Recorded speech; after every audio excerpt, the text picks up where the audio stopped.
We're live now, episode 6, Outlast the Iron. Can you believe we made it, Zach? No, I can't. I'm out of breath from running up the stairs. That's not surprising because you and your boys don't do any conditioning. So I would imagine anything longer than what's the longest carry event in a strongman? 60 feet. Yeah, so anything longer than 60 feet is it's got to be There's a a lot of cardio force event. at 60 feet. You're talking carrying 600 pounds, 60 feet. You know what I mean? If that's a lot of power in 60 feet, bro. We ain't got to run from nobody.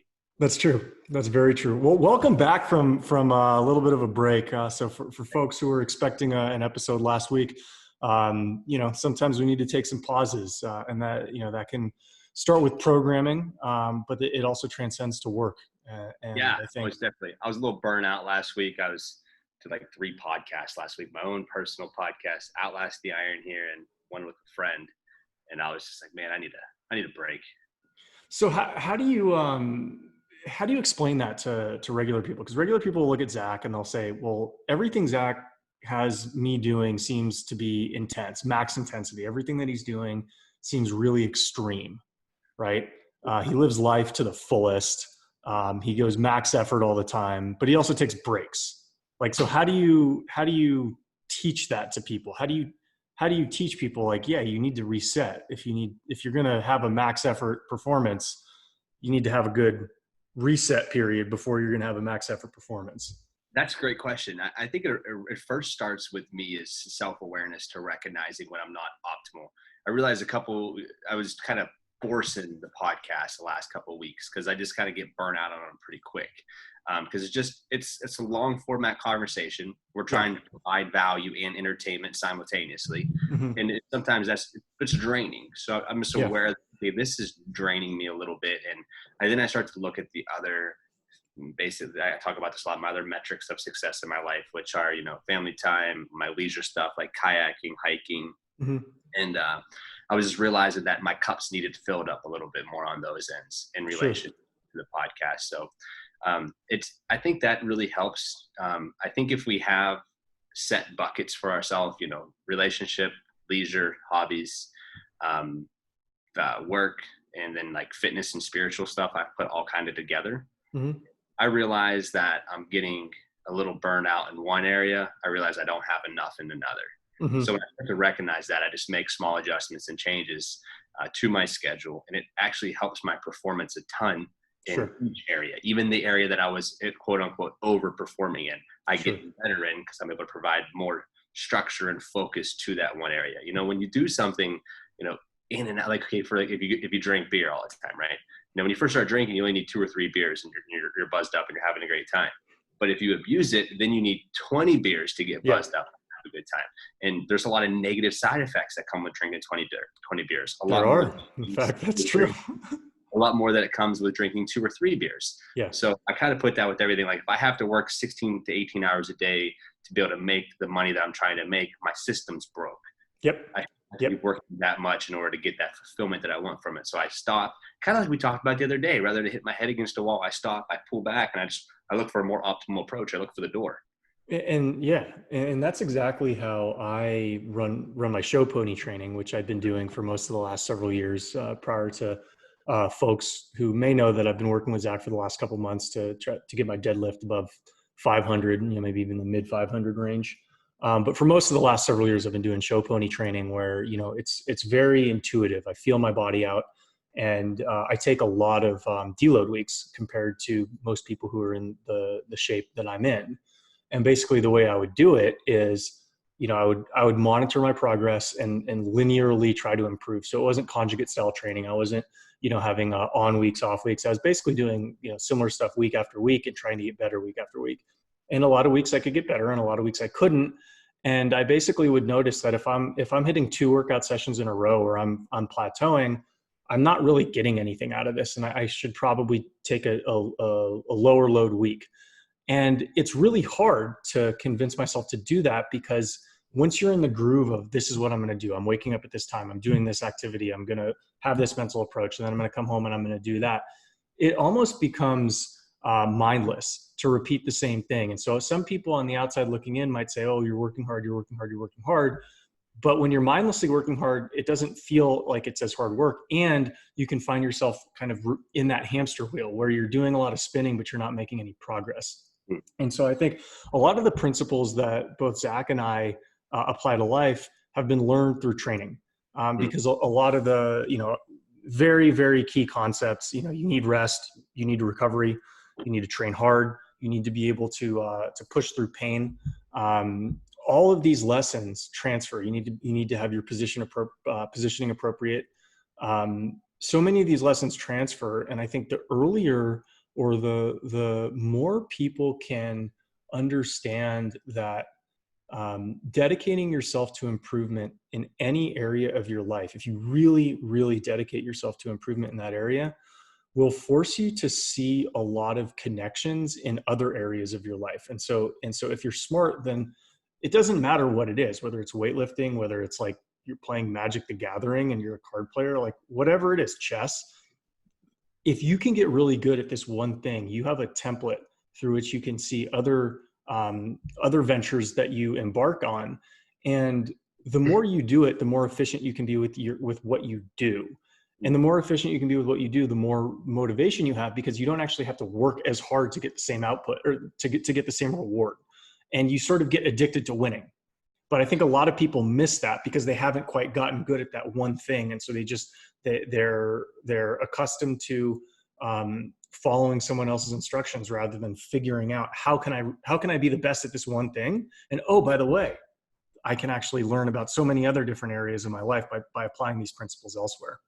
Yeah, I agree. A lot of the times I think we choose the wrong templates is another thing. I think, at the end of the day, we're all responding to life just based off of the accumulation of all the other interactions and traumas that have happened in our life is how we're going to then kind of base the future of our life off of. So the future of our life is typically based off the past of our life. Yep. And people typically live in yesterday. They never live actually for today, which is for tomorrow, right? Correct.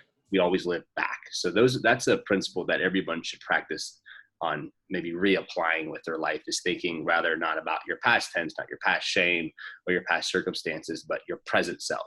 Who are you now today? Who is your present self, and what does your present self want to see from your future self, rather than living backwards? You see that with a lot of people, though. They, especially coming from a small town, I was able to really recognize this. Like, dudes got really good at farming, and they did like for generations. You know what I mean? Like generation to generation, dudes at farm, and then all the time in the coal mines. I'm a 5th generation coal miner, I'm a 4th generation coal miner. Like, you just heard that all the time. So these guys developed great skills in the coal mine, which then also was able to provide phenomenal lifestyles for their family and have all the toys and the nice houses and have all those luxuries that not so many people had from back home. So they chose those templates and they kind of just continued to work off of what they knew. Correct. So I think for me is I just learned the lifting template and I worked off of what I knew. And then a decade later, I started realizing that, oh shit, I'm basing all of my decisions as far as what my weaknesses are in my actual life, in my strengths, right? So like a weakness for me would be cardio, but I don't need much cardio. I only need 60 feet of cardio. So I need to be strong for 60 feet, right? So I only practice for what I need to be most optimal in that sport, whatever that looks like. So in my strengths, as far as, owning a business and communicating with people via social media and meetups in person, it's like, I'm only trying to be as best as I can. So for instance, one of my weaknesses, I used it as my word this year, is intentionality. I have a hard time being right here in the present moment because I'm always have 500 things going on. And I like to move. I like being busy, and I like to have my mind in motion. So I lack intentionality. So this year I set that as my word for the year, is to be intentional. So I'm working on more meetups with people. I already got half my summers planned of people traveling from out of town, coming to train and hang out for the day. And during this time, I'm just going to be intentional. I'm going to have my phone away and I'm going to be directly with these people. And that's also what I'm trying to do across all areas of my life. But I found that was a weakness in what I want to have a strength. And one day I want to have a retreat, and I just want to have a place where people could come and grow and come and heal. So in order for me to be not a cult though, not a cult, maybe, But but in order for me to be better and be the best where people would want to buy into something like that, I have to be ultra intentional. I have to be with them in that moment and truly there helping them grow and helping them heal. And that's something I'm passionate in, but I realized, oh, you're passionate, but you lack some intentionality. So that's an area that I saw I need development in. I related that back to my training. Like, oh, okay, when my hips kick up, I don't need more hamstring strength. So that's my hamstring strength is my intentionality. Let me go and up it a little bit. And then now it's actually becoming a strength of mine because I've been focusing on it so much.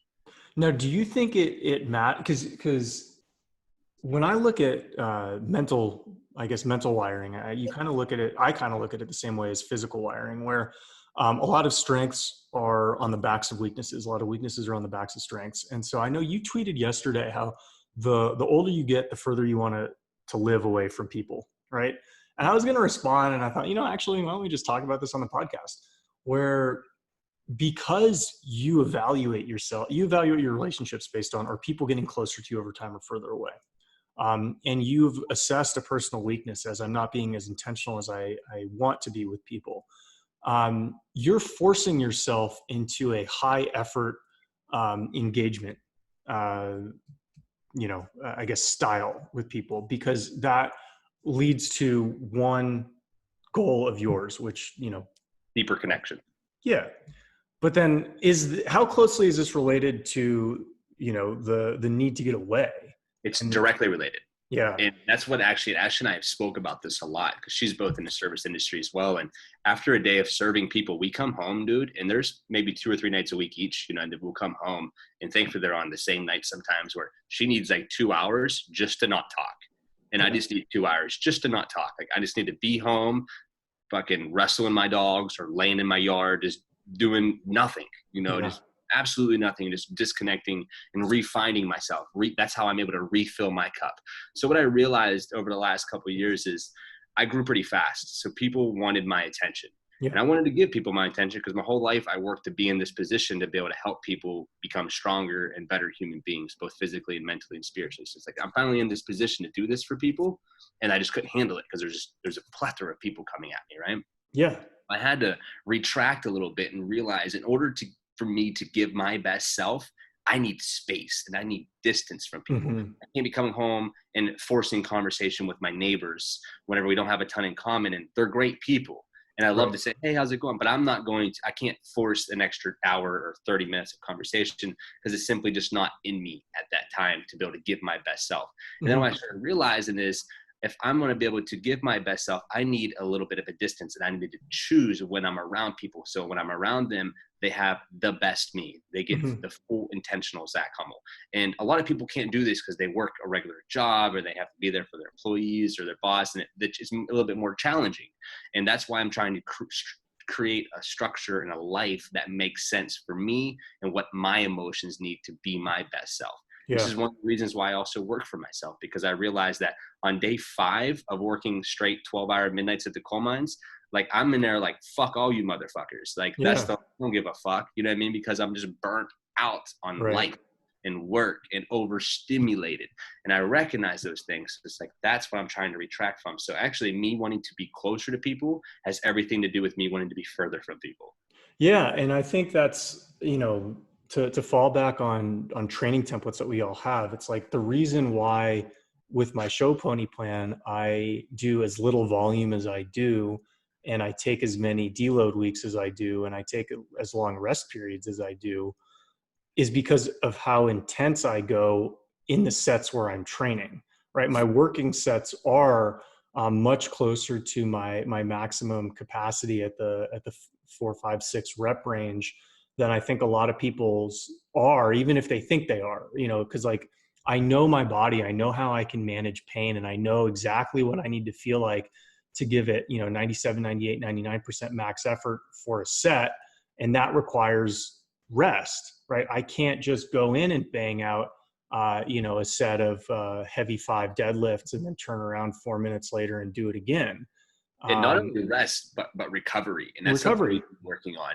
Your recovery, like at the end of the day, you're the dream client. You already lift good.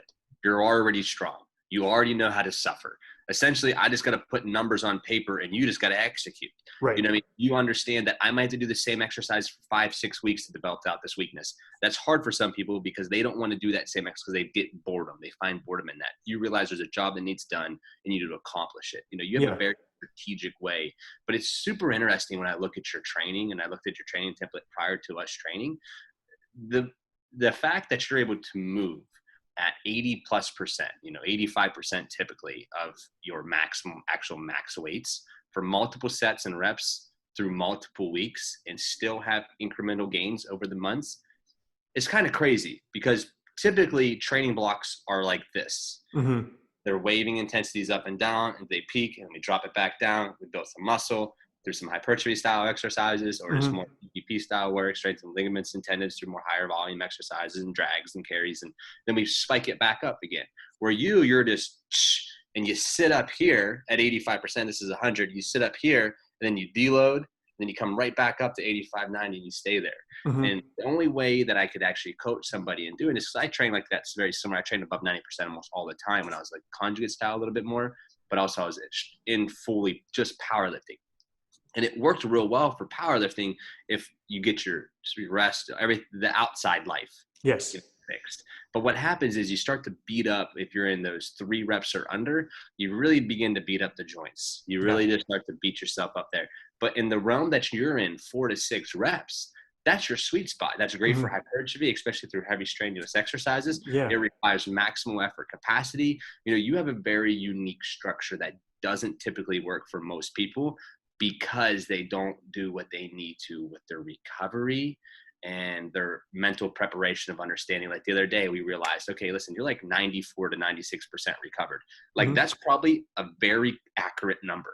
Like you don't really know for sure, but after a decade of, like you're like, oh, it's the sun comes up here and it sets here. Like you just, you recognize these things because you know your body so dang well. Yeah. And we gave you that extra day to recover. And we didn't do deadlifts on Wednesday, but instead we did them on Thursday. And that fucks with people sometimes mentally, but you also have that mental understanding that I'll need a little bit more rest for higher performance on the next day. Yeah, absolutely. And, and I even think through this now, and everything that I'm doing from a training standpoint is really, how can I put myself in a position to deadlift, probably something in the low 500s for a single rep max and not get hurt? Because when I'm addressing the bar, mid 400s, 400s, there's no doubt in my mind that weight's going up. There is fear in my mind that something's going to snap in my back, right? Because we're working on my core weakness. Ideally, I would like to be able to get a little bit lower to the bar and use my glutes a little bit better to drive the weight up. And so, what I need to do in order to make sure that, I know the weight's going up. So the question is, how do I get the weight up and not hurt myself? Well, I need to make sure that I'm resting properly. I need to make sure that I'm recovering properly. I need to make sure I'm eating properly. And if I'm trying to roll the dice on any one of those things, that's going to increase the chance that something else is going to go wrong actually in my training. And so as much as I might think it's nice to have the same schedule and train on the same days of the week, all the time, it's like, well, I don't have a family right now, and it's like still kind of quarantine, so I can move things around a lot. Why don't I put myself in the position to perform as well as I can, as safely as I can? Like, what is wrong with taking extra rest? What is wrong with eating a little bit larger portion sizes and maybe getting a little bit fatter? It's like, that's kind of what I need to do for the next several weeks, and then I can stop doing it in 2 months after I decide I don't want to do it anymore. And that's it. And now that you're entering into a higher intensity style of training, you have to put on a few extra pounds. And I'm not like you have to actually gain weight. You just have to consume more calories because your body's going to demand it. Mm-hmm. And if your body demands it, it takes a few weeks, even a month to catch up on body composition. So you might hold a little extra around your midsection and your body fat might go up 3 or 4%. But if you rode it out for another 2 or 3 months, your body fat percent would start to go back down because your body composition would begin to improve from the new stimulus. Yeah. And it's crazy. You get bigger, but that might not necessarily be your goal because you're like, Zach, I don't want to get too much bigger because I can't eat 7,000 fucking calories a day, or I don't want to, whatever that might look like. And that's when you have to truly start deciding like, okay, this is what's best and most optimal for me. Like for instance, for me, my best deadlift is at 180. Like I'm at 190 this morning, 189, 190, which is lighter for me because I was up to 215 last year. And yeah, you look skinny. I'm prime deadlift position. That's why I pulled 585 for 3 the other day when I did my deadlift seminar or my deadlift workshop, because my body weight's light. And when my body weight's light, my positioning is better on the deadlift. Interesting. You have better mobility? Oh yeah, better. I move better. You ought to see me. I can do leg kicks right now. I can kick someone in the head. Yeah, I can move real well, and I'm fast, and I'm athletic. I can jump, and I'm guarantee I can dunk right now. There's no doubt. Like whenever I'm get below 190, I usually can dunk. Anything above 190, I can only get the rim. Crazy. It's like that's only 5'7" guys too. That's it's like Spud Webb style. Yeah, everyone cracked up when I used to be able to dunk. When I'd play ball at the time, I'd just go up, and it wasn't like I was just slamming it on people, but I couldn't barely getting it in, I'm sure. But that's better than me. I can at this point I can probably barely touch the rim. I don't even know. Well, how do you jump so high? I squat and I deadlift a lot. Right. When you squat and deadlift heavy weights and you're pulling 700 pounds off the ground, and you're also training for accommodated resistance, training through accommodated resistance with bands and chains, you learn how to build strength throughout your jump. I jump out of 4 foot of water. I'm wading in 4 foot of water. I can jump on the side of the pool and just chill there. Right. Because you build that explosiveness and that fast twitch when you bend down and you obviously explode up. The same idea, like the deadlift through accommodated resistance bands or chains, more preferably bands, because what bands do is they increase the bands naturally as you're coming up with the chains. I ain't gonna even get into explaining them, but anyways, you use the bands. I like the bands more on the deadlifts for my explosive training. Sets of like 2 to 3, 10 sets with like 70%, which includes the accommodated distance with the bands. It's going to help your explosiveness a ton. Because you think about the starting position of your deadlifts, you don't bend down much further than that, if even that far, whenever you're jumping. True. So that's where you're going to get a lot of your explosive power from. That or high box squats. You could, and you will get improvements by squatting ass to grass for your vertical, but also you got to recognize how far am I dipping before I'm transitioning back up into the jump. And that's where I want to strengthen. Ankle stability helps a ton with wanting to jump higher, and so does calf strength. Don't neglect the calves. Could you dunk when you were in high school? Dunk? No, I think I could grab a rim in high school. It was probably when I was like 21, I was able to dunk. So your deadlift was 550-ish at the time? Yeah. 550. Yeah, right around 550 is the time I was dunking. But I didn't I don't think I was necessarily trying either that much. I wasn't playing basketball at that time either, so I really don't know. Yeah.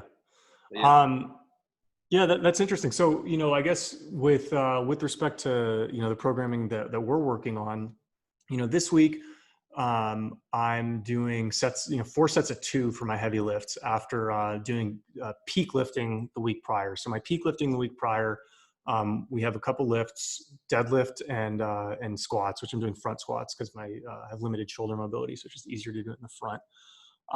And so for my front squats, I did 325 for 2. And then for my deadlifts, I did 475 for 3. And what we're supposed to model it after is a 3 rep or so max, take 90% of that. So I did 4 sets of 2 at 285 front squatting last time. I'm going to do 4 sets of 2 at 425, 430 deadlifting later tonight. Which it'll be challenging, but not. Yeah, it's a weight that I take seriously, but it's not a weight that I'm going to have any issues doing. I could probably do a 4x4 at 430 and like no problem. And then what we'll do next week, we have 2 different options, which is great that we're talking about it. Yeah. We'll do next week. We'll see if your body needs a little deload.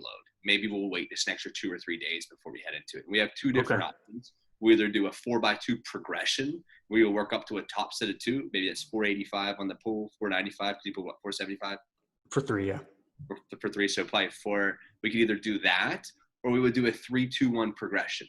So we would do a couple sets of 3 with 225 and 315, and then we go 1 set of 2 at 365, and then 405 for 1, 455 for 1, 485 to 500 for 1, and go to where it would not actually be a true max, but a sub-maximal weight. And then the next week, we would take that week to, again, do a little additional deload. If we didn't deload that week, we would deload a little bit, maybe 8 to 10 days. And then we plan our max. We'd actually go for a max out. Yeah. And here's something to talk about, just kind of get everyone up to date on where you're at on programming, though. Alex and I or working him into a peak. However, his positioning is, like I said, it's great. It's optimal too. It just could be a little bit more optimal if his hips was a little lower.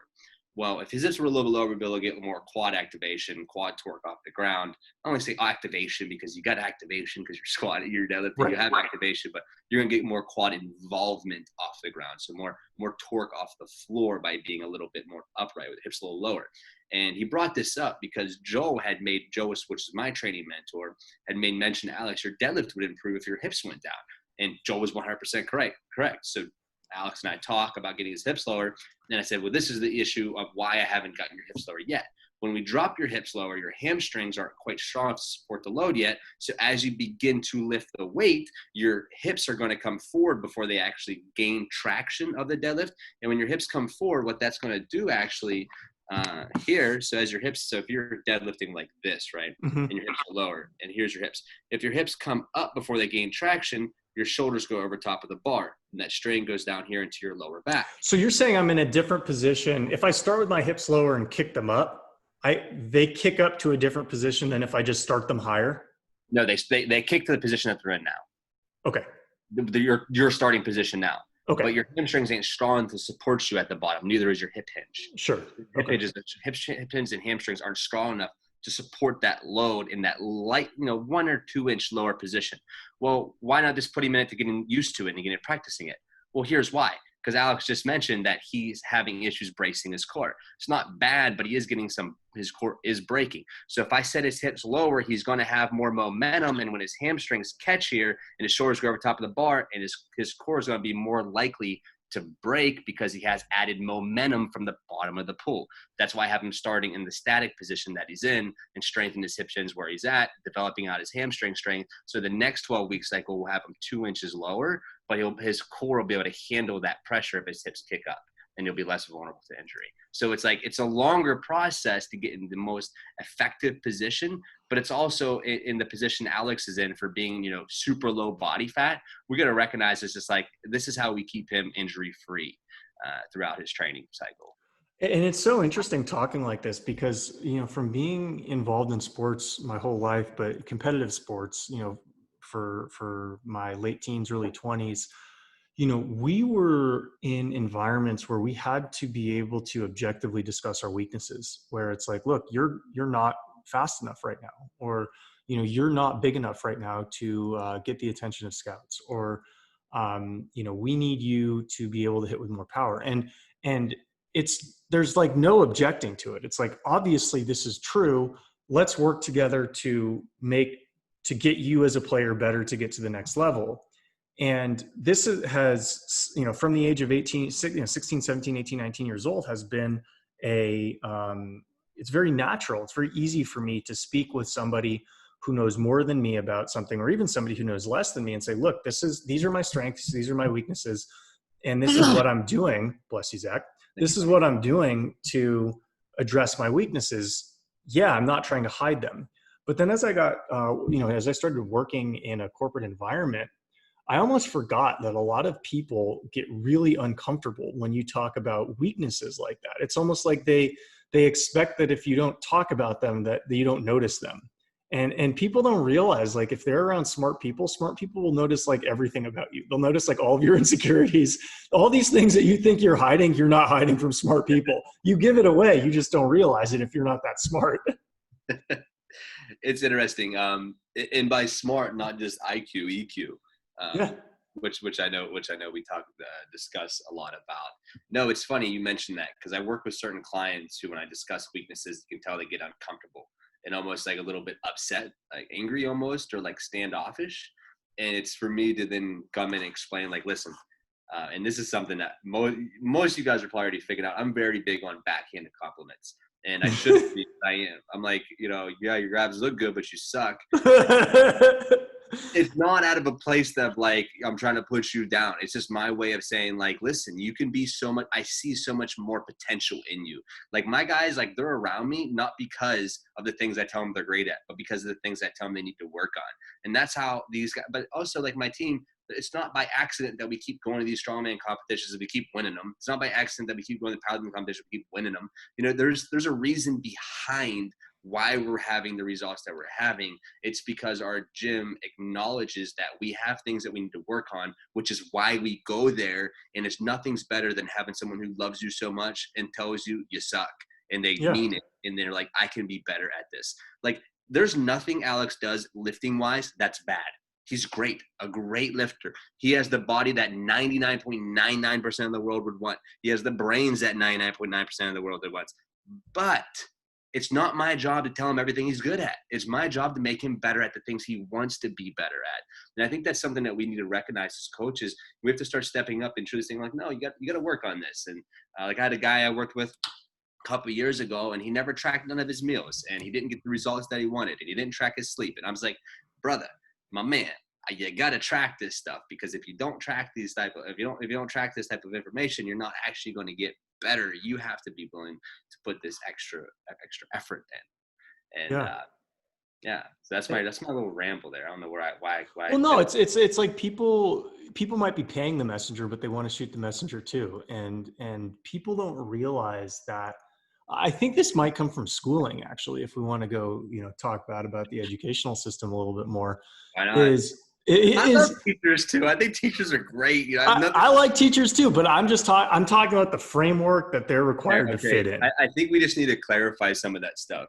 I'm a huge teacher advocate. I have lots of teacher friends, but most definitely. Oh, but it's like the framework that you go through when you're a kid is your work quality is typically assessed. It's given a grade A through F, but really it's graded on flaws. Right. And if you produce work that lacks flaws, you get good grades. And it sets the expectation with kids, especially those who have good grades, is that if I turn in work that's not flawed, I will get an A. And I turn in work that's not flawed, I get A's. And so people develop, straight A students develop this idea that they are competent, they are smart, valuable individuals, because of a lack of flaws that they have. But then when you get into I would say a wider playing field where it's not clear that this is a work. It's not clear that the path to deadlifting 600 pounds is not obvious. It's not as obvious as the path to getting an A on your math test. And when you switch from shooting for an A on your math test where the path is paved and it's pretty clear which steps you take to get there, to where, you may not ever be able to deadlift 600 pounds. It's not clear that you can. You may not have the genetics for it. A lot of times people don't realize that you can't take the same approach to each different thing. And if you really want to excel in something that very few people out of 1,000 can do, you need to understand your weaknesses, because everybody has them, right? Every person you're competing against in 1,000 has weaknesses, no doubt. It's a question of how well can they assess their weaknesses? Are they willing to assess them? How well can they assess them? And then what are they doing about it once they've figured it out? But everybody has these weaknesses. We all have them. If you look at if you took MRIs, you took x-rays of my body or Zach's body, you'd figure out 10 times as many weaknesses as we know we have. Right? You'd see, probably some degree of joint decomposition, like all sorts of things. And you might even wonder, how are these people moving the way they do? But at the end of the day, everybody's flawed. And if you want to be successful, you need to realize that you're always going to be flawed. You're always going to be broken.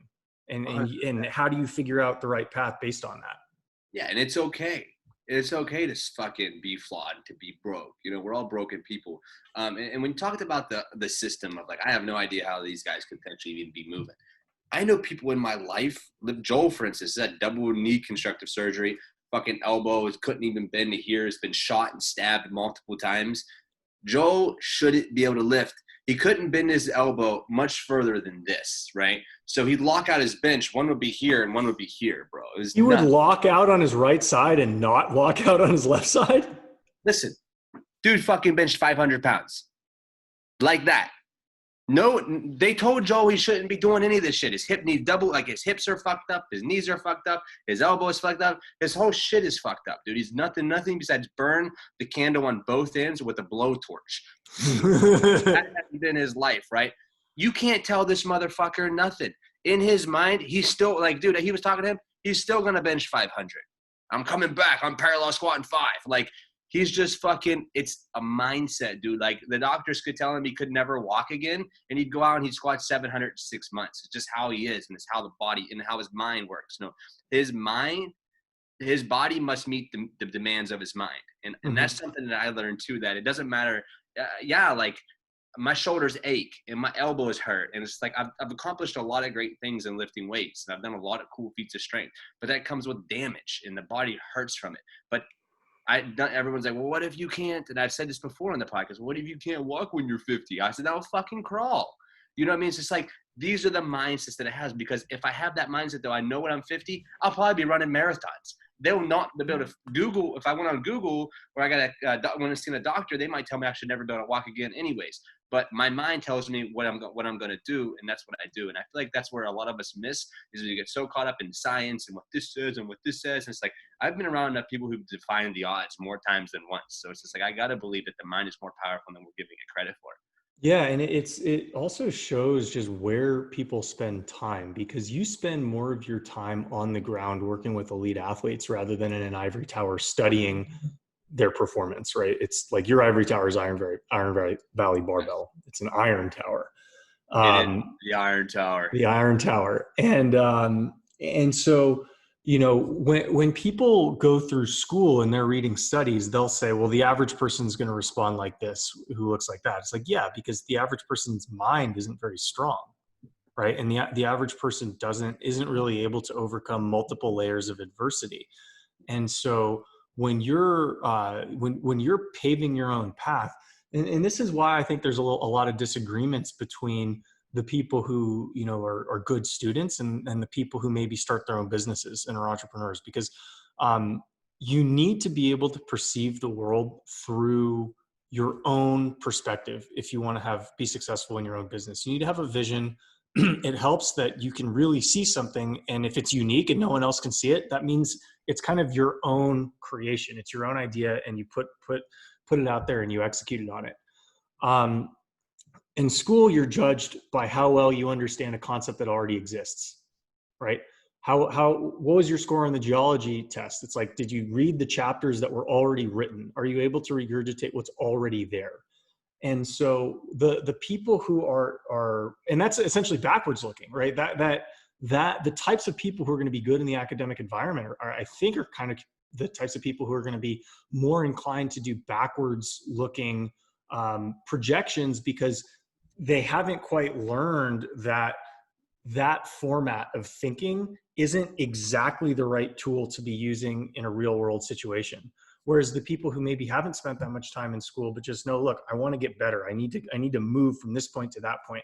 I've studied other people who move from this point to that point. This is what they have in common. This is what they lack in common. And here's how I'm going to go do it.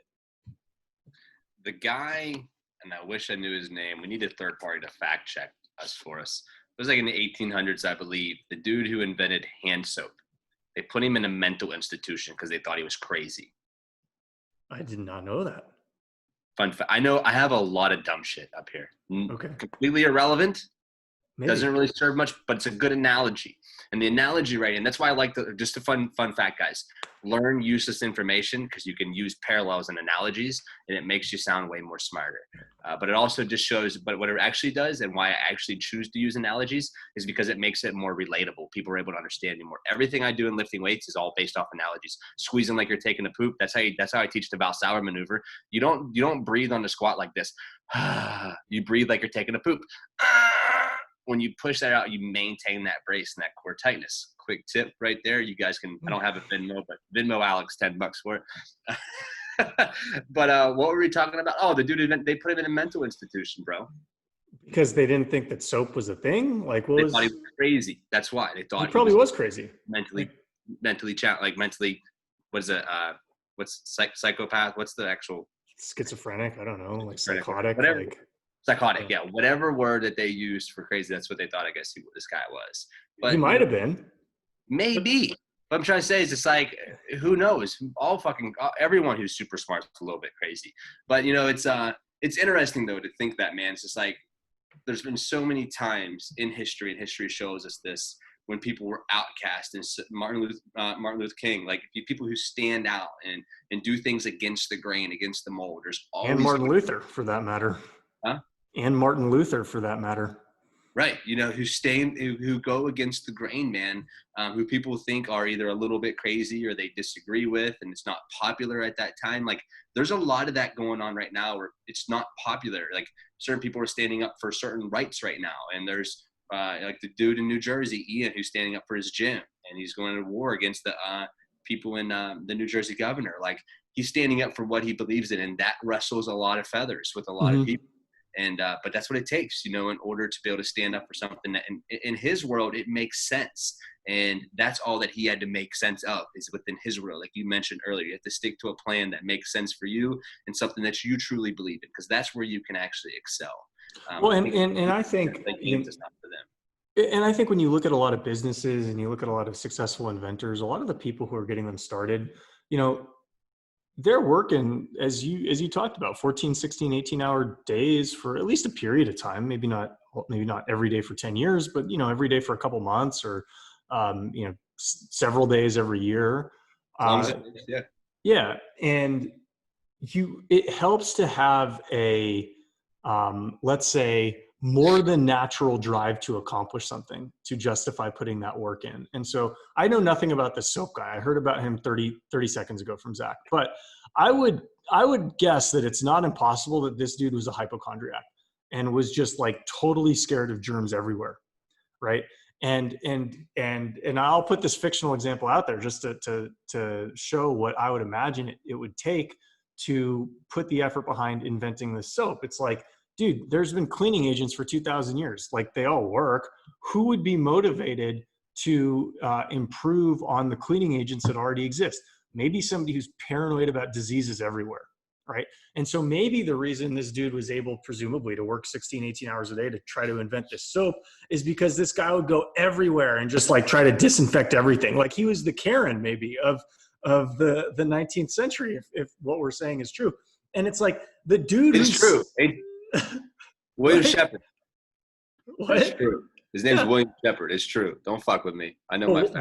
Was he like that? Was he totally like a germaphobe? No, I don't know his life history. I just know the fact.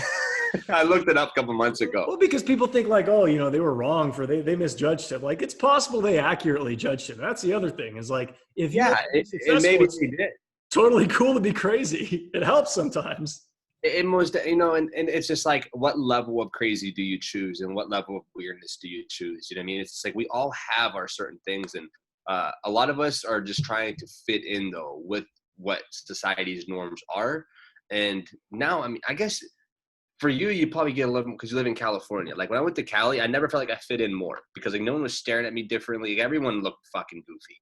Everybody looked homeless in Cali. No, I'm just kidding.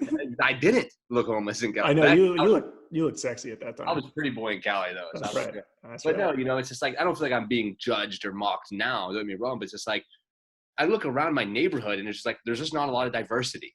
People all dress very similar. They all drive very similar cars. It's just like, and that's another thing for me that I feel like is kind of confining, is that and Ash and I joked about this the other day. I said, like, we bought into the system. As much as we try to remove ourselves from it, we're a part of it. Sure. Like, we have the little fucking house with our little square, you know, quarter-acre lot that we manicure, that looks beautiful, and we make sure we manicure it real well, and just like try to have, like, we fucking are part of the fucking system, bro. And it's just like, and that's part of me that's just like, I want to completely remove myself from that. So just kind of go on a little tangent here. You know, one of my goals is to be completely debt-free before I'm 32. House, cars, everything. I want to pay it all off. I don't want to live by the time I'm 32 years old. I'm 28 now, so it's 4 years away. I don't want to have payments on fucking anything besides the gym and badass shit that I want to keep putting in my gym.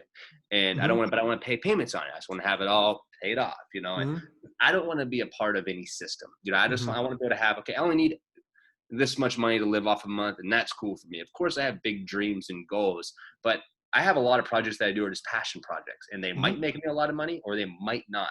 But I want to pursue those and have the freedom to pursue those, because that brings me fulfillment.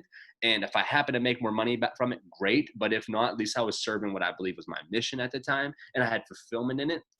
And I was also able to, you know, conduct my life in a manner that I wanted. But it's because I was disciplined and chose how I wanted to see my future. I chose my future to be debt free. That means I have to be disciplined in the things that I buy and where I place my efforts, how I invest my money. That's a lot of things. I invest my money accordingly right now. I know what my goals are. I know the debts I want to pay down. So I have a system that I Mm-hmm. pre-planned. And I'm like, well, I'm here. I've never budgeted before, but Mm-hmm. I'm learning how to create a system where I'm getting myself out of the housing debt that I have and the vehicle debt that I have. Mm-hmm. Now, is So that, let's talk about that. Like, because, when I was growing up, I didn't actually realize that most people took on loans to get cars, because my parents always bought Japanese cars in cash. Right. And it was always like, well, like, we're going to research whatever car is the best and is going to last 15 years. And then we're going to take our $16,000 and we're going to write a check and buy that car. And then we're not going to buy a car for 15 years. But then, it wasn't even until I was like in my teens that I realized that a lot of people, wanted to drive nicer cars, and they also took out loans to make monthly payments on it. So is that like, you're a really independent person, but you decided that you wanted to, get a truck. I guess you took a car loan out to get it. What was going on through your mind when you decided to do that? Because you obviously understood that a more expensive truck would come with higher monthly payments that you'd need to service. This is what's going through my mind. When I was a kid, all I ever wanted was exactly what I have right now. I wanted my family to not drive beater cars that had fucking loud mufflers and were pieces of shit. And then I got dropped off places, everyone looked and they see this shitty ass car, and I hop out with the same clothes I had on 3 days ago. I never wanted to be that kid anymore. So I knew when I grew up, I was like, I just want to have something that just I can be proud of. And that's going to be a nice house that I keep clean, and it has a nice little yard. It's just what I need. It doesn't have to be it doesn't have to be 8,000 square foot. It just has to be nice and quaint. I just want a vehicle that I can be proud of and I can drive back and forth. So when I was in the coal mine, I had bought a car and I drove that car. It was brand new. It was like a base model car. It was a Dodge Adventure. And I drove it literally until I bought my truck. Now, when I bought my truck, I knew I needed the truck for the gym, but I never had anything luxury. I never had the screen. I never had the backup cameras. I didn't have the heated seats. I didn't have the features that I've always just like wanted. And I was making, when I looked at the monthly payment, I'm like, I can afford whatever it was at the time that I wanted to afford. I could afford a high car note. So it's just like my housing is relatively cheap, and we pay less than $1,000 a month for our house. We have a 3-bedroom house, 4-bedroom house. Yeah. So we have a 4-bedroom house. Pay more than that for the apartment I don't even live in right now in San Francisco. Yeah, there you go. Yeah. So it's just like, you've been in our yard and stuff. We have a little backyard. We have a ton of property, but we have a little bit of space, and we have a relatively cheap note. So it's like my car note is almost the same as my house note. My truck notes are very similar to my house note. But I could afford the payment at the time. And I wanted what I thought would bring me happiness at that time with fulfillment, which would be the nicer vehicle. And if I drive this nicer vehicle, and don't get me wrong, the truck has brought me so much fulfillment. I go kayaking. I lend it to my friends all the time. My friends always have my truck. If they want to go kayaking, or if they need to move shit, like it's like a community truck. So it's like I have that, but I was like, it didn't have to be brand new. Right. And I didn't realize that. Like Ashley, her car is leased, but she doesn't drive far, but she has a Lexus. But it's still a fucking 40-some thousand, almost $50,000 Lexus. And it's sexy interior. It has big ass car note. And when you maintenance it, it costs as much as the car note does in 1 month. Oh, yeah. It's like hundreds and hundreds and hundreds of dollars to maintenance it. I was like, what the fuck is this? $30 for an oil change. Why are we paying hundreds of bucks for it? And I fall to the system though, bro. I fell into like what I thought would bring me fulfillment. Don't get me wrong. It's nice shit. And it does make me happy to pull up in a sexy Lexus, but I'd be just as cool pulling up in a $25,000 Jeep that I paid cash for. So it's like, these are the things that I'm now relearning, but I got a taste of that nicer shit. Like I need a taste of that car to realize I didn't want it. So it's just like if y'all are listening to this and you're in that position where it's like, yeah, I get that, Zach, but I was just like you 5 years ago. Like my family struggled, so I wanted to have this. I want to have this. Dude, do you recognize it? Like if that's going to bring you, and it did bring me a lot of happiness and fulfillment for that small period of my life. But now I've just kind of grown past that. And so it's like, I'm going to have a truck, but instead of having a $40,000+ note, I'm going to have a $25,000 note. Yeah. That's all. And I think the best part about having cool stuff and doing cool things is not having the FOMO for not having them and not doing them. And I noticed this because, at a young age, I've never made a ton of money in any of the jobs that I've had, but I've always been around people who have made a ton of money, and they've invited me to do things that, I wouldn't otherwise do. Most people in my income range don't fly in private jets. Not that I do that much, but I have a couple times, right? And, when I was You're a big working at, deal. what's that? You're a big deal. Yeah, right. But I've done it a couple times, enough times, it's cool. But at the same time, a lot of the people who do it fly commercially also. It's just a means of transportation. When I was working at Google with some of the partners that we would have, they would take us out to their award ceremonies. So I would get invited by ESPN, go to the ESPYs, go to the after parties, go see LL Cool J perform, go to these private parties, go to the VMAs, same thing there. And it's like, yeah, it's cool to go to, but you go and it's fun. And it's fun the first time, and it's fun the second time, and maybe a little bit less fun the second time than the first time. And by the third, award ceremony, a cool thing that you post on Instagram, it's like, this is cool. Like, it's better than staying at home, but it's like not that great. And if I didn't do these things 1, 2, 3 times, I wouldn't have realized that it wasn't that cool. And maybe I would have positioned my life to do these things because I thought that this was the quote unquote life to live. Once I've had a taste of it, I realized that I'm not going to get fulfillment from that, right? Any more than I'm going to get long-term fulfillment from eating like a donut. It's like, it's nice every once in a while, but this is not something that I'm going to build my life around. But it's like you were exposed to those environments to know that that's not what you wanted for fulfillment. And I think that's the issue with a lot of people is like, if you're poor, you're not often exposed to the wealthier environment to realize it's not, or not long enough, or have deep enough connections with people in that tax bracket that gives you the understanding if you want it or not. And I think that's really what worked for me is I started getting around people when it's funny, but like I try not to ever be this way. That when my tax bracket raised, I try to make sure I'm a middleman and have friends in each tax bracket below me and in front of me, because it keeps me centered and down to earth. And people just act and have different conversations in different tax brackets. And it's a real thing. When I talk to my friends who are wealthy, they speak about ideas, and they speak about development and what's next, and how do they refill their cups. And when I speak to people who typically with lower tax brackets, it's based around maybe sports or what other people are doing. It's not saying that people in higher tax brackets don't talk about sports too. I'm just saying these are just things that I'm observing. Notice. Can't help but notice it, right? Yeah, you can't help but notice it. But what I do realize though, and I was around people who were doing better than me and financially and had a bigger house and a little bit nicer things. And I was good friends with the guy named Andrew. And I was like, what is it? Where's the number? Where's the number? Because he has a really cool life. He gets to work from home a lot. I'm like, what's the number for you? And he's just like, you figure out that number that's sustainable for your family. And anything after that, he goes, you get in that sweet spot, kind of like your diet, Alex. He goes, anything more than that requires, 15, 20 hours of work more a week. And I realized that 15, 20 hours, it's better spent. I have more fulfillment when I'm with my family. So it's just, I can live this lifestyle that I have with this amount of work and be able to provide this for my family, but also be completely available for them. So it's like, okay. So I started seeing that because I wanted to be a multi-millionaire at one time. Like 4 years ago, you put this to a podcast and I'm like, that's all I'm about. Like making more money and figure out how to hustle more and get more cash.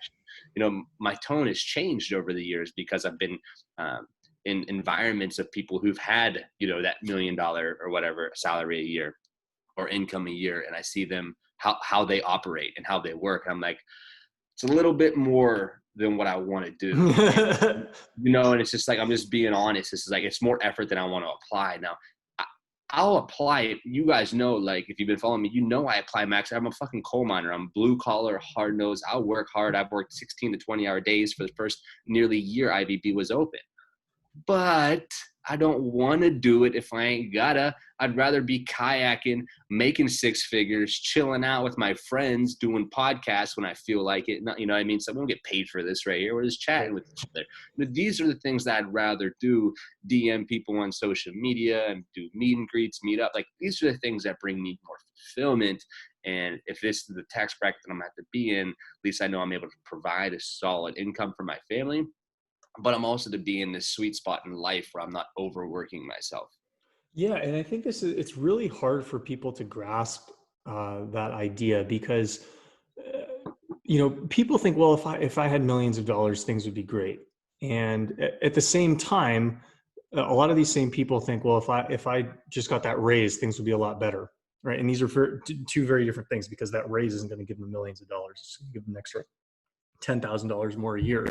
And what I think a lot of people don't realize is you need a lot more. If you think money is going to solve your problems, if you look to money as the thing that will make my life easier, you need a lot more of it than you think you do, right? So like if you're making 70K and you think, well, if I get that raised to 90K, it's going to make a big difference. It might make a big difference in your week to week cash flow, be able to pay for things, but you're still worried about money. It's not like, just because you're making more money than you're spending doesn't mean you're not worried about what happens if you lose your job or what happens if you have medical bills. It's like the amount of money that you need to not worry about certain things, if your mind is predisposed to worrying, is a lot higher than you think it is. You change, man. Yeah. When you make more money, you buy more expensive things. It's just the way that it works. So it's like some of us do. Well, if you get that raise, most of us, okay, not everyone's as disciplined as you, Alex. When you get that raise, it's like, okay, I want this raise not because I'm going to give myself, because people want the raise to be more comfortable. That's the thing we got to understand. So in order to be more comfortable, most people's mind goes to the things that they have. So rather than the things that you have, it's rather the things that you possess that can make money for you. So assets. So if you get that $10,000 raise, you should think that with that 10K, instead of me spending it on a new car payment, a new car note each month, so my car note can double. I go from $300, I can charge $800 now or $700 for a car note, and I'll be able to cover that for the year. Rather than doing a car note, go buy a couple cars and flip them. And then you turn your $10,000 that year into $25,000 the next year. And then you start getting with people who understand money well. And you pay them $3,000 out of the $25,000. You say, what do I do with this? Where do I invest it? Can you help me? It's not like I'm some cash flow motherfucking expert. I don't know what the fuck I'm doing half the time. But then I get around people who do, and they teach me systems, and I know how to operate. And I'm like, some bitch, that's easy. I can do that. I just needed some guidance. And now that I got some guidance, I have more confidence in myself and more confidence in what I can do with my money. And now I flipped that and I gave that 3,000 away. So now I only got, 22,000. Now I flipped that 22,000 and make 33,000. So in 3 years I've gone, do you see what I'm saying? Yeah. I've made $33,000 off the 10,000, but I also continued that $10,000 raise each year. So I flipped what could be 30,000. I made it 53,000. Yeah. You see what I'm saying? And what's interesting when we're talking about like nice things, I was actually thinking the other day, the car that I'm driving now that I'm at my mom's house, is her car. And like, I don't care. I just like drive it around town, go to the gym with it or whatever. And then I was thinking like the other day, I'm like, do I make more money every week than the price of the car I drive? And I looked it up. I'm like, no, I don't, but I almost do. But it's like, I don't care. It's like, literally, I don't, like, if I could drive one that's 10 years older, it just takes me from point A to point B. And it's crazy. Like, cause I go to the Crunch down the street, now that the gyms have reopened, and, I'm driving this old Honda Accord to the gym. And, in the time that I've been in Idaho, I've met, other athletes at the track, and at the gym. And, I go in there and I wear my Vanderbilt baseball gear not because I want to tell everyone I played for Vanderbilt, but because I don't like paying for gym gear and it's free. And I happen to have like only bought 2 articles of gym clothing in the last 15 years of my life. And I like to keep it like that. And so, I wear my Vanderbilt shirt. Buy some IVB gear. At least you're supporting your homie. I have bought 2 IVB sweatshirts and 1 IVB shirt, and I will buy more as more becomes available. But it's interesting, like all of the people at the gym, they're all nice to me. They all, they want to talk about baseball. They want to talk about Vanderbilt. They want me chatting with their kids. They want me spotting them, all these things. And it's like, this is a really cool environment. Clearly the people respect me. Like, I don't need to go drive a nicer car to get more respect from them. Like, they already respect me. What would I need to drive a newer, nicer car for? What would I get from it?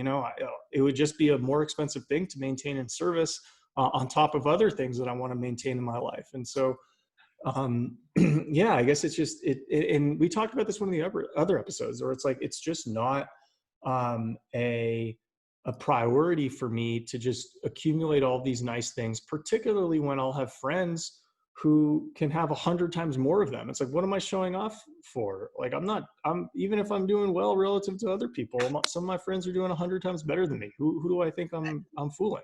Yeah, there's like so many different ways to look at it because like my situation was so much different than your situation. Like your situation, your parents taught a lot of practicality. You know, it's obvious that where you get that mindset from. You know, it's just like I never had that taught to me, that practical approach of like it doesn't make sense to do this. You see, like my parents went bankrupt and they're right before they got divorced. You know what I mean? But it's like they had no understanding of cash flow. When we were so, we were so broke, our house payment was only $250 and they lost the house. So it's just like, What? yes, we were poor, $250 and they lost the house, got repossessed. Our cars did. You know, these are all things that's how little that we had. So when I'm saying I had no understanding of how cash worked or operated, like I fucking mean it. I learned all of this. Like I have what I understand now, I took $732 of IBB and I flipped it and I made something that's super incredible with Iron Valley Barbell. Like I have a lot of understanding of cash flow now and how it works and how to manage my money and where to place my money. And it doesn't control me at all. I don't even balance a book. It's just like I have a spreadsheet available. As I look at, okay, this, if I'm making this much money here, I look at it as clients. If I get this client and he re-ups and I get this guy added on, I'll be able to do this for the gym. So it's like I just look at things a little bit differently that makes sense for me, but might not make sense for my accountant, but it makes sense in my mind, and I've been able to scale my business tenfold from it. Because it makes sense for an executioner. It makes sense for an executioner because the executioner has field level vision. It doesn't make sense for an observing fan because the observing fan doesn't have the perspective of the quarterback. You're 100% right. You are. It's a different vision, man. It's a different, like when I add equipment into the gym, some people don't recognize like why, but it's like when I added that belt squat into the gym, I knew that when I added that belt squat, it was going to get me memberships. One membership is $420 for the year.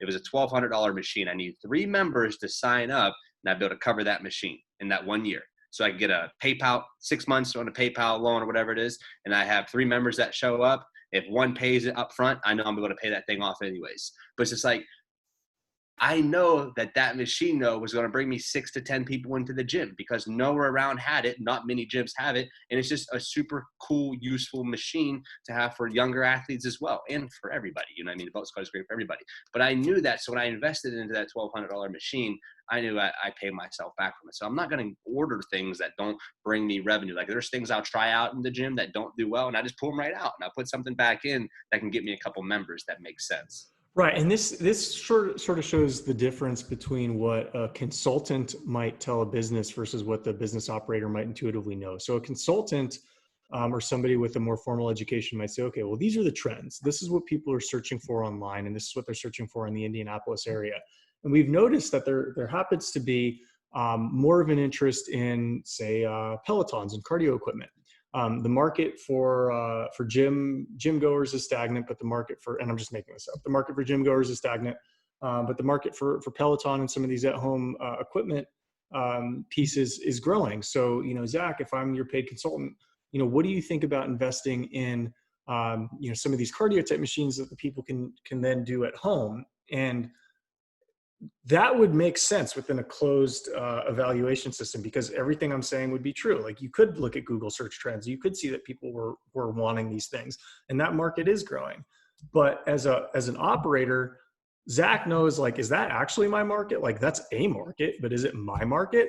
And he knows I need to be able to talk to people. And even if they don't know that they want this thing, I can tell from the conversations I'm having with them that they want this thing. So they're not necessarily searching for this on Google because they don't even know it exists, but I know it exists and I know what they're looking for. And I know what they're concerned about. And so I know that, you know, normally in a month, I'm going to talk to 20 people to try to sell them on gym memberships. And I'm going to normally sell 10.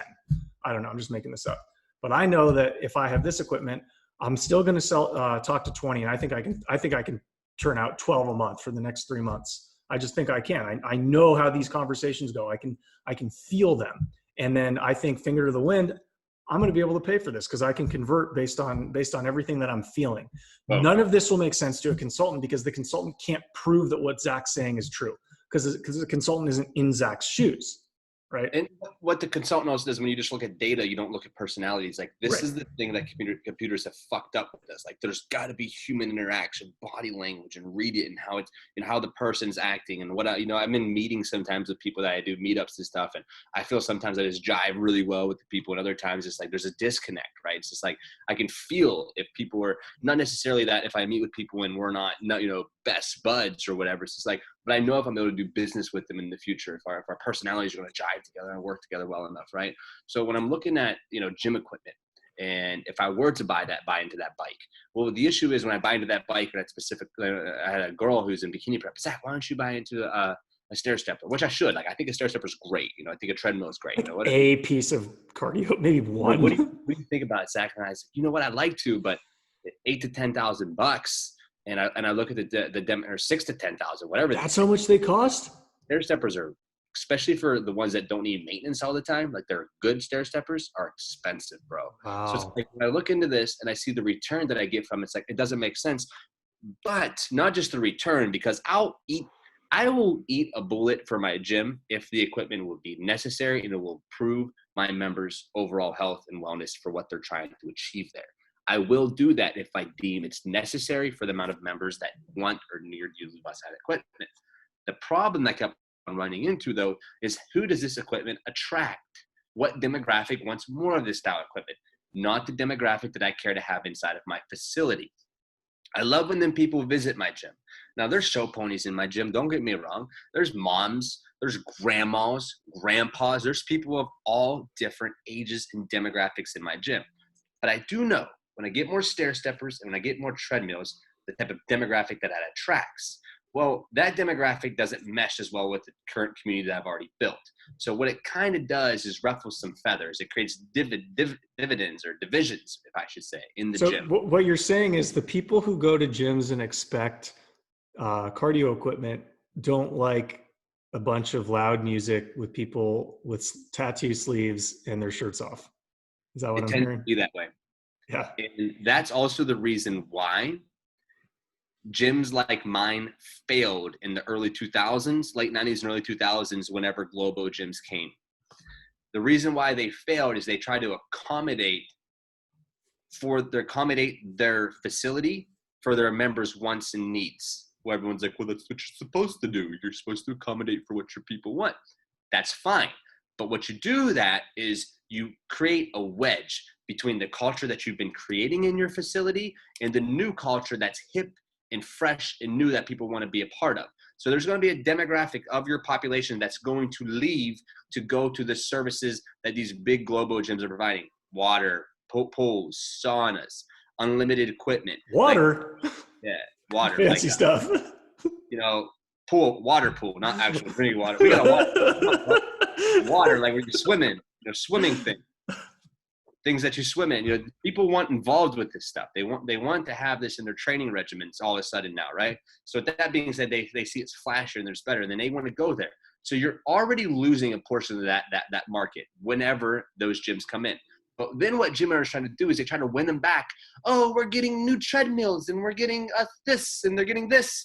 And what they do is they fucking drive themselves in debt with thousands of dollars of pieces of equipment, $4,000 to $8,000 treadmills and different rowers and different stair steppers and ellipticals. And they buy all this. I know this because of three or four different gyms that I was training at the time in early 2008 to 2013 did this.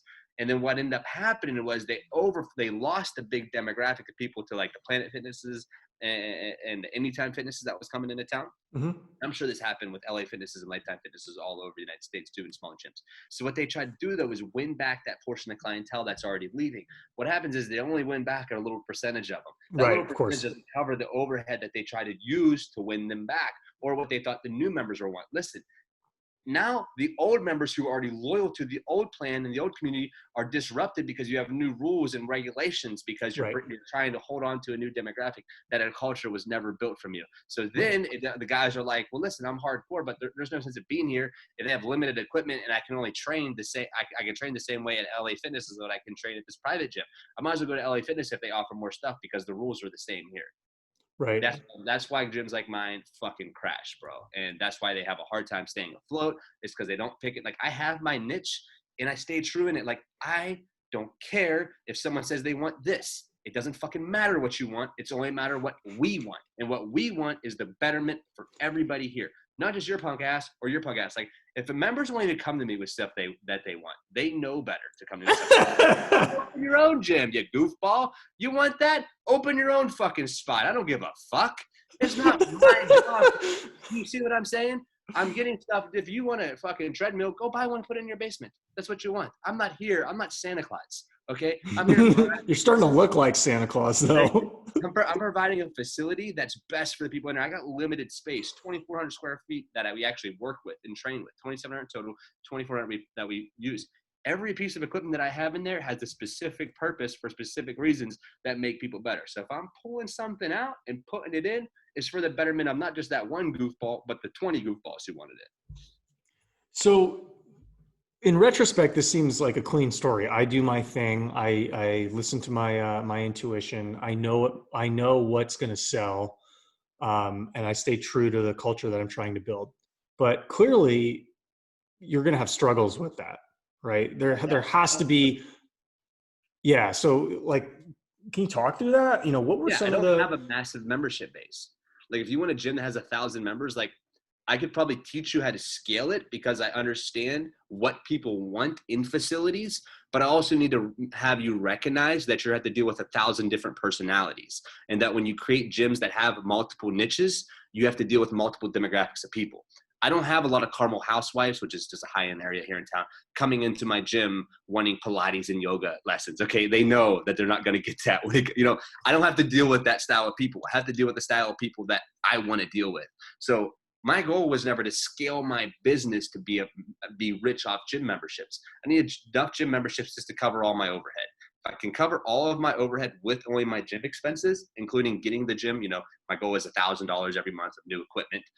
So if I can cover that overhead, then sick. That's all I wanted. I make the rest of my money online in personal training and in online coaching. That's where I make in my ebooks and shit. So that's where I make the rest of my money. I've made sure that when I started my business, I had multiple streams of income, so I wasn't having to pressure or rely on my memberships in order to get more memberships.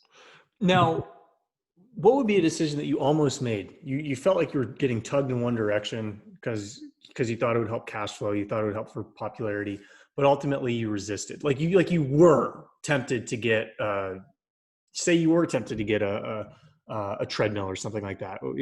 There has to be a time in the few years that Iron Valley Barbell has been in operation where you almost like compromised a first principle, but then were able to stop yourself.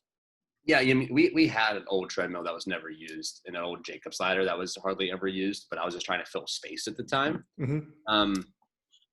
But it was funny. I probably compromised most at the beginning. The gym was even more hardcore than what it is now. Like, we would wrestle almost every day. You would say wrestle? Wrestle. Just like fight, like wrestle fight. Like, not true fist fights, but wrestle. Slam each other around. Like, it was just a little bit different because it was mostly only dudes who were going there too. So there's just so much fucking testosterone. Right. And I had probably 50, 60 members, you know, that first 6 months or whatever it was. I don't even remember what it was. Maybe it was 100, but it wasn't a ton. It was not a ton of members, and mostly were only dudes. And the gym was basically just concrete and some random mats and some random pieces of equipment that really didn't even make a ton of sense. So people were there literally only for the hardcoreness. And what had started to happen is I started to evolve the gym into more training and bringing in more trainers. And it's fucking, IVB's hardcore still, but it's not as dangerous as what it was 4 years ago when I first walked in, and people were always trying to try you. And a big thing at IVB was go outside. You know what I mean? Like, if you want to talk shit to each other, walk out back and fight. No one cares.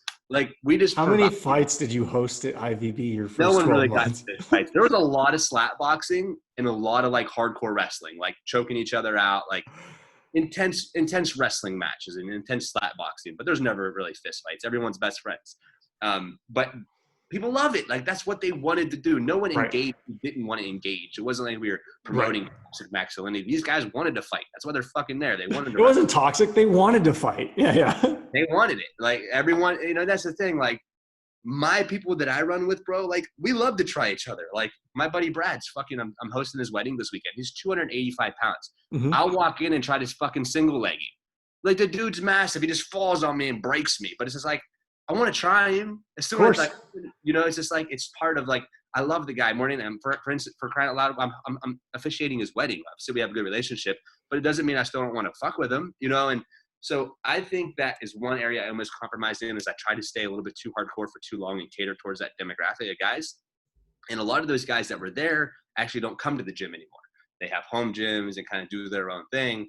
And they might stop in now and then because the atmosphere kind of changed a little bit and it evolved a little bit. Mm-hmm. And but that's what had to evolve into my mission. Like, you know, maybe like in 30 years when I have like my own private, like when I'm having retreats and stuff and I have my own private gym, I'll have that type of like hardcore invite only. Like IVB will always be open. Jeremy will run the shit, you know what I mean? And I'll stop in a few days a week. But like when I have my own little private other spot where I bring people into retreats and shit, like that's maybe when I'll reintroduce that hardcore style and that training mentality again. Not that the training mentality has changed now, but it's just, it's different.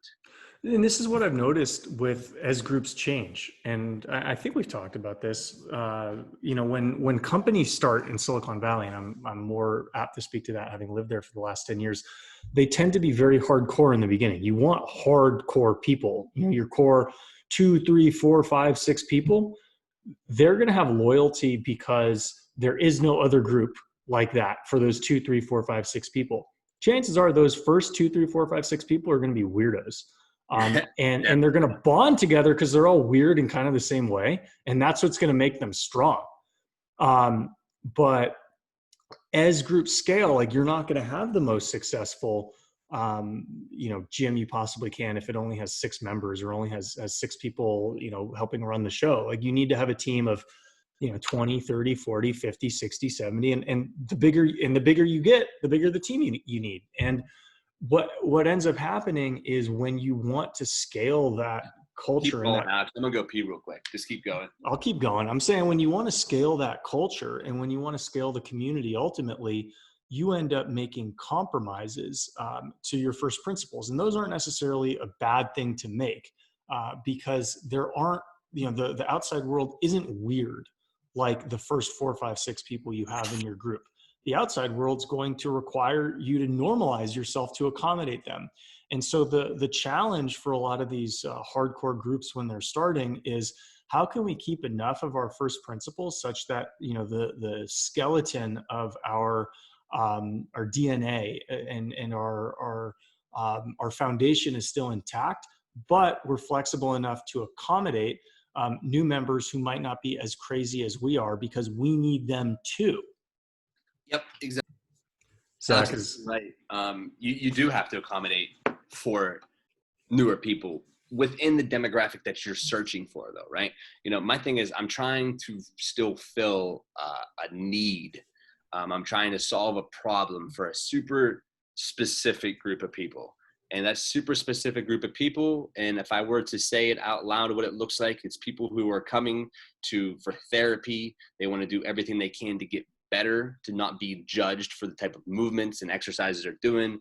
You know, IVB is funny. We're always doing weird shit. Like you could make a gym fuckery whole entire meme page off the crazy goofy shit that we do at IVB. And if we have new members who are just trying new stuff, you know, and learning new different types of equipment, like I know the demographic that I want to have in our facility, and we have to, you know, accommodate for those people. And that's the answer that we're in. That's the problem that we're trying to solve, and the answer that we have.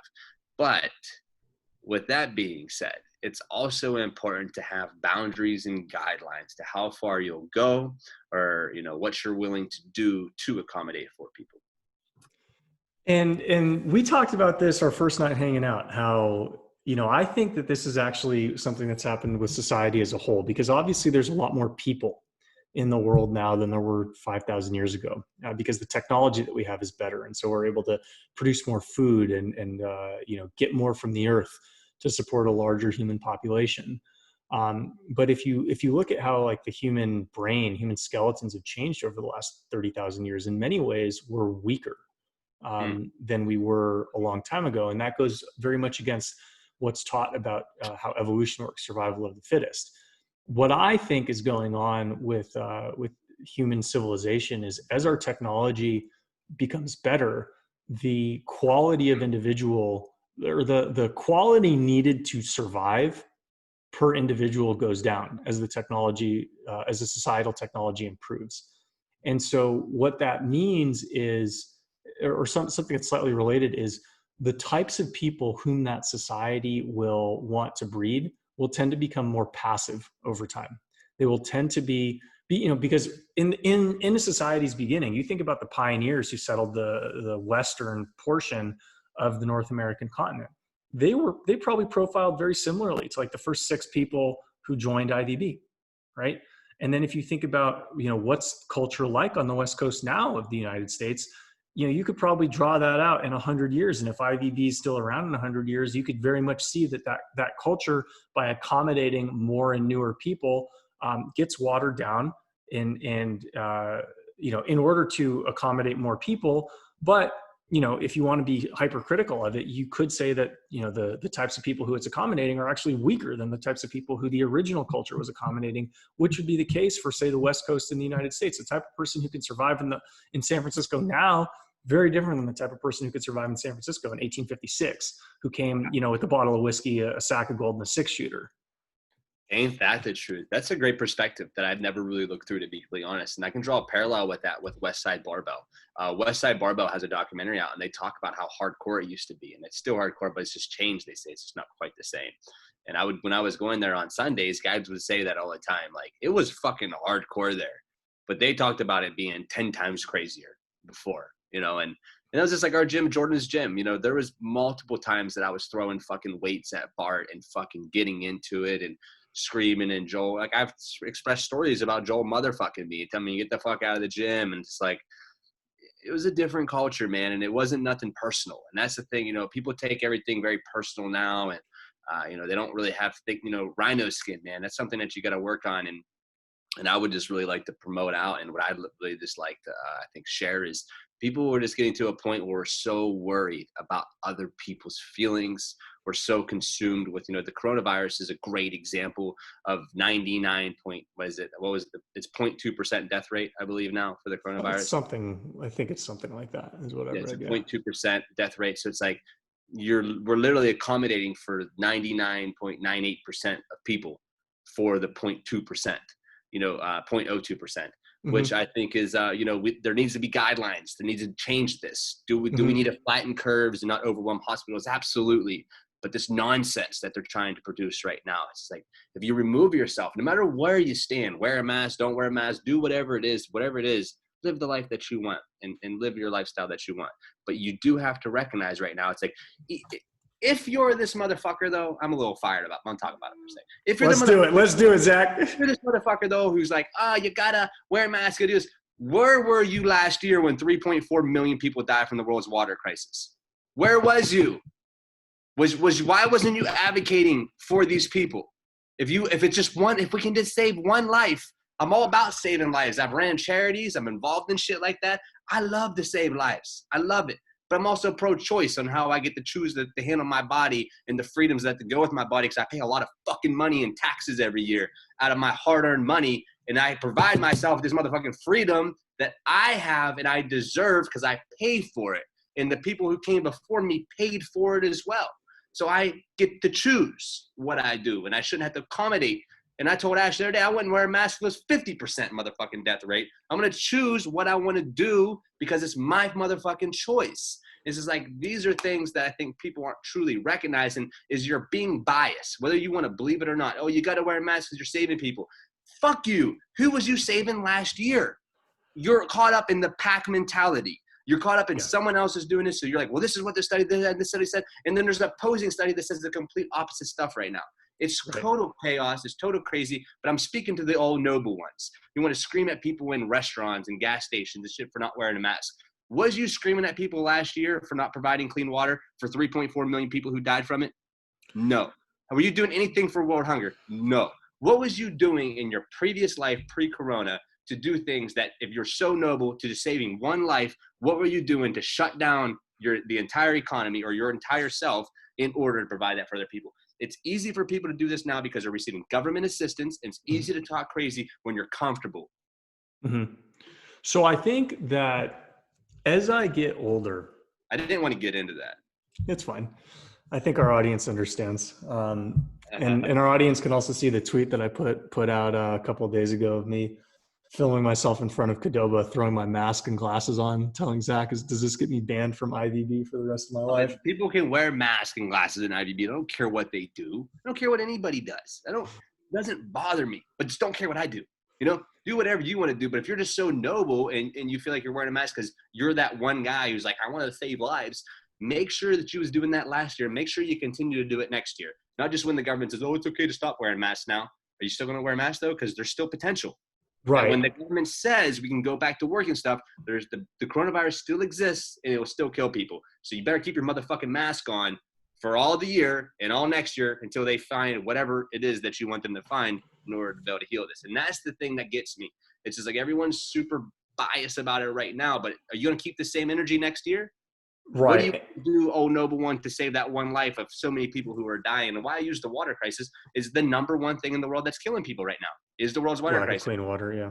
But it's crazy. We don't talk about it because you're sitting in your fucking house and you turn on the thing and you have water. So it's not a big deal to you.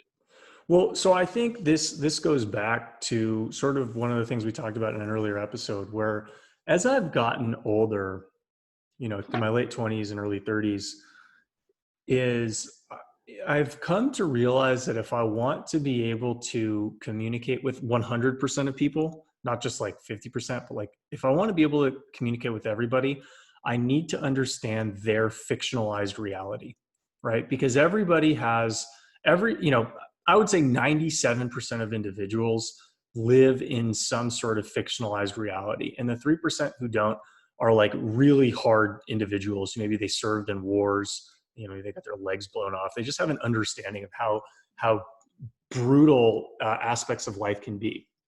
And but I do think that 97% of people live in some degree of fictionalized reality, and it helps them organize information around them without getting incredibly stressed out. And I think that that's necessary because if they didn't live in a fictionalized reality, they wouldn't automatically understand what was going on around them. They would automatically understand that they had no idea what was going on around them, and they would just panic, and there'd be a lot of chaos. And so I think the way a large society functions is many of the individuals who live in fictionalized realities need other people to condense down information for them and tell them what to do. And through the schooling system, we are ranked and evaluated based on our ability to take information from an authoritative source and regurgitate it as if it's true. So we develop this mindset from a young age, from the age of 5-year-old onwards, that if all you do is simply regurgitate the message of a person in authority, you will get treated better and things tend to be okay for you. And so you develop a worldview that if I just do what I'm told, things tend to be okay. And if everybody just did what they were told, things would be okay. And then that's the reason why they're getting mad at you. They don't understand, like they're not looking at data tables. They're not looking at likely causes of death across, various continents. They're just looking at what the CDC is telling them to do. And they're saying, Zach, you're not doing what this authoritative source is doing, is telling us to do. Why are you not doing that? I'm doing it. All the people I'm friends with are doing it. Why do you think that you're so special? You're being incredibly disrespectful. So they're not even looking at, and it's not even within their capability to look at the big picture. They can only look at it from a small, narrow perspective. And that's why they're going to have that opinion outside of the people who are actually believing this for mathematical reasons, because they think the tail risk is multiplicative. And so it's not 2.2% because that can multiply upon itself if the hospitals get overloaded, and then it would end up being like 20% or something like that. Which is, who knows? Maybe that's the thing. And that's what I'm not trying to say that I'm educated enough on how to solve the problems for the coronavirus. God knows I'm not in that position. There's a reason I'm not in that position, right? But I am educated enough to know to read tables, to read the graphs, right, to realize I listen to information. The coronavirus, they said, we're doing this to slow the curve. The curve has slowed. They're still trying to slow the curve. The curve is slowed. You see what I'm saying? Like we're reaching these points now that change needs to happen. It's easy for people to sit at home. You know, when your business, my business had to be closed down. So it's a little bit more personal. Yes, clearly with small business owners, it is. Yeah. You know, to go, well, don't you not care about saving lives? Like, motherfucker, yeah. I was actually the first one to close. The minute I heard that this thing could kill 2 million people, I'm like, my doors are closed. I'm not being a part of no one dying. I don't want to be a part of this. And then there's propaganda, fake news, all this shit coming left and right. President says one thing, does another. It's just like people wearing masks only during the interviews, taking them off. I'm of course. Wait a second. Wait up a second. I'm not falling for it. I'm not doing it. I'm not falling for just fucking believing in every single thing you're saying and not actually doing my own facts checks. Like anytime says someone, there's a dude in my gym who's real big into it. I keep telling me he's run for president, but he just expresses very logical points of view. Someone's like, oh, there's 97,000 deaths, blah, blah, blah. He's like, that number's not right. Here's the number. It's 83, whatever it was. And the person's like, well, sorry, I was off 11,000. Like it matters. And he's like, well, it does matter. Like the accurate number of deaths does matter because you're pushing a false narrative that's not actually accurate of what's happening. It's just like, I think a lot of that is going on right now. And it's just a constant fear and people who are, you know, and another thing that was just really, I think it's crazy for us is that we have this lack of testing and then not even know if the tests are even accurate. Oh, for sure. So it's just like all this stuff. There's how many people were walking around LA or San Francisco who were okay, who had it, you know, so it's just super crazy. The whole thing is nuts. It's easy to have your own points of view. Like me, it's easy for me to be passionate about something when my business is involved in it, but it's also like, listen, I took 2 weeks and barricaded myself in a cabin to generate an opinion. I didn't speak on it for 3 months. I lost $70,000 total, $50K in a market and $10,000 a month at the gym. Like I have an investment in this process. Okay. And before I generated an actual opinion and started carrying and conducting myself in a certain manner, I made sure I got all the information that I believed was relevant at that time. And then I expressed my opinion. But how many people can say they waited 3 months before they expressed their opinion on it? Not many, because they just fucking react to the first thing they hear, whether it's pro-Trump or pro-fucking Democrat, whatever side it was, their political view, and whatever side that party's pushing, that's what they ran after. And they never actually stopped to generate their own opinions. And it's too bad, you know, when I see what's going on right now, because I've spent 10 years working in corporate America, you know, I became more cognizant of the different ways people can hide and skirt responsibilities. And what I think is happening right now at the political level is politicians, I would say most politicians are making their open close calculation based on what they think is going to get them elected in the next, in November, right? Basically, from an outsider looking in, it looks like that at least. Yeah, they're looking they're looking at the mirror and they're saying, how do I do the best for myself, right? And I think the people who are staying closed, you know, I think maybe part of them think that that's the right thing to do. And I think another part of them think that if I stay closed, they can't pin this on me. My political career will not take a nosedive from this. And I think a lot of politicians are saying that they're looking at this like a, you know, explosive type event where if I reopen and my state becomes New York, my political career is over, right? Because any office that I try to run for, you know, this coming November or anytime after, they say, you know, look at Governor Feinberg, look at Governor Homol. He decided to open when everything was trending downwards. Do you really trust this person to be in a leadership position? And they're making that calculation and they're saying, I don't really get that much from reopening, but I can hedge a lot of risk personally from staying closed, and I'll wait for the other states to open first. And so when you have, you know, I think one of the other days you posted a sheep type tweet, and it's like, this applies to politicians too. They're looking. And you can, I mean, how many blue states, red states, like which ones are open? It's all the red states. Yeah. So if you know it's not political by now, you're fucking crazy. You know what I'm saying? It's just, I'm trying to say, it's like, it's gotten to the point where now we know that it's political. It's like, we know that because the data's in. But when people don't choose to recognize that, it's just like, man, you're sheep. You're just following what you believe in. Republican or Democrat. I know when I talk, I lean more Republican. I lean more to the right. I'm not. The fuck them losers too. They're all fucking retarded. I don't fucking agree with half the shit these fucking goofballs are doing. And that's why I don't vote. And everyone's like, you don't vote, you don't have a say. I'm like, sure, but I can have an opinion. I have no real say in none of this shit. Obviously, I'm not making nothing change. But what I am trying to say is, like, if I can just get people to think for themselves and they still decide that the mask is best for them in their situation, good, wear it. That's awesome. But you also have to come to the perspective of realizing that you can't make me wear a mask the next 3 years, bro. Come on. Because that's what you're claiming. How many years does it take to actually have a vaccine that's going to be good? Like 6 to 8 months? They don't even know, but you need at least that long, right? If people are all about I'm not taking that shit, but whoever would, you know what I'm saying? So one thing that I'm starting to do is, whenever somebody comes at me with a very strong opinion, force them to qualify it. Say, under what circumstances would you change your mind? Right? Or, say, without a vaccine, under what circumstances would you change your mind? Just as a performative exercise. A lot of times they can't, because they haven't actually thought with that degree of complexity.